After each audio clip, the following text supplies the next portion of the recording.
उत्तराखंड के पहाड़ों के बीच एक नदी बहती थी। उसका नाम था सरिता। दिन में वह बिल्कुल सामान्य लगती थी, शांत, साफ और सुंदर। लेकिन रात होते ही उसका रूप बदल जाता था। गांव के लोग कहते थे कि यह नदी सिर्फ पानी नहीं बहाती, यह लोगों की बातें सुनती है, उनके राज संभाल कर रखती है और सही समय आने पर उन्हें वापस लौटा देती है।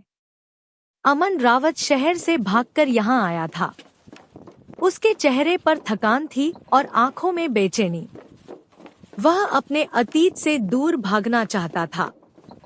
उसे नदी के किनारे एक पुराना लकड़ी का घर किराए पर मिल गया। घर लेते समय मकान मालिक ने उसे चेतावनी दी थी कि रात के 9 बजे के बाद नदी की तरफ मत जाना और अगर कोई आवाज सुनाई दे तो पलटकर मत देखना। अमन ने इसे गांव वालों का वहम समझकर नजरअंदाज कर दिया। पहली रात सब ठीक रहा, लेकिन अमन को एक बात अजीब लगी। नदी की कोई आवाज नहीं आ रही थी। पानी बह रहा था, फिर भी सन्नाटा था। ऐसा सन्नाटा जो मन को बेचैन कर देता है। देर रात उसे लगा जैसे किसी ने दरवाजा खटखटाया हो। उसने दरवाजा खोला, लेकिन बाहर कोई नहीं था, बस ठंडी हवा और अंधेरा। दूसरी रात ठीक 11:47 पर उसने सुना जैसे कोई पानी में धीरे धीरे चल रहा हो। फिर एक धीमी लेकिन साफ आवाज आई। किसी ने उसका नाम लिया। अमन का दिल जोर से धड़कने लगा। उसने खिड़की से बाहर देखा तो नदी का पानी उल्टी दिशा में बहता हुआ दिखा। डर के मारे उसने खिड़की बंद कर ली। आवाज तुरंत बंद हो गई। तीसरी रात आवाज फिर आई, लेकिन इस बार वह सिर्फ उसका नाम नहीं था। आवाज ने कहा कि तुमने मेरा हाथ क्यों छोड़ा। यह आवाज उसकी पत्नी काव्या की थी। अमन कांप गया। 3 साल पहले काव्या इसी नदी में डूबकर मर गई थी। सबको बताया गया था कि यह एक हादसा था, लेकिन सच्चाई कुछ और थी। काव्या गर्भवती थी और अमन बच्चा नहीं चाहता था। नदी किनारे दोनों के बीच झगड़ा हुआ। काव्या रो रही थी और अमन उसका हाथ पकड़े खड़ा था। गुस्से में उसने उसका हाथ छोड़ दिया। काव्या पानी में गिर गई और बहती चली गई। अमन ने उसे बचाने की कोशिश नहीं की। उसने चुपचाप सच को दबा दिया।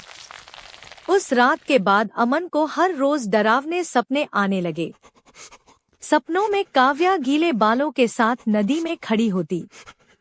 उसके पीछे कई धुंधले चेहरे होते।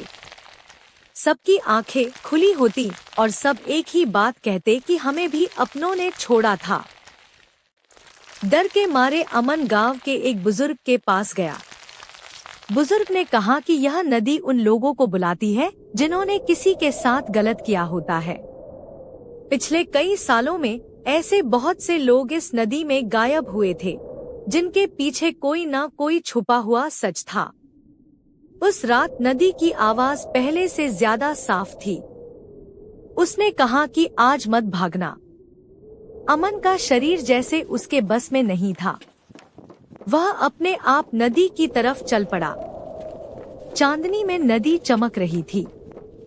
बीच पानी में काव्या खड़ी थी। सफेद साड़ी, शांत चेहरा और आंखों में गहरा दर्द।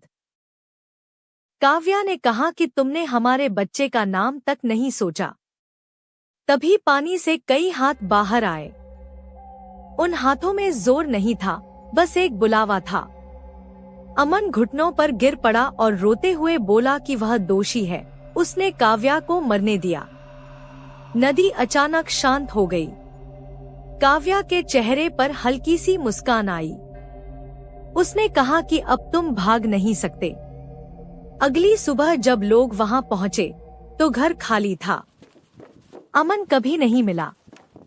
नदी वैसे ही बह रही थी, जैसे कुछ हुआ ही न हो। लेकिन आज भी अगर कोई रात में उस नदी के पास खड़ा होकर ध्यान से सुने, तो एक धीमी आवाज जरूर सुनाई देती है, जो सच को दबाता है उसे नदी बाहर ले आती है। कर्म कभी नहीं डूबते, वे लौटकर जरूर आते हैं। अगर आपको ये कहानी पसंद आई हो तो वीडियो को लाइक करें और ऐसी ही डरावनी कहानियों के लिए चैनल को सब्सक्राइब जरूर करें। अपना रिएक्शन कमेंट में लिखें और वीडियो को शेयर करें।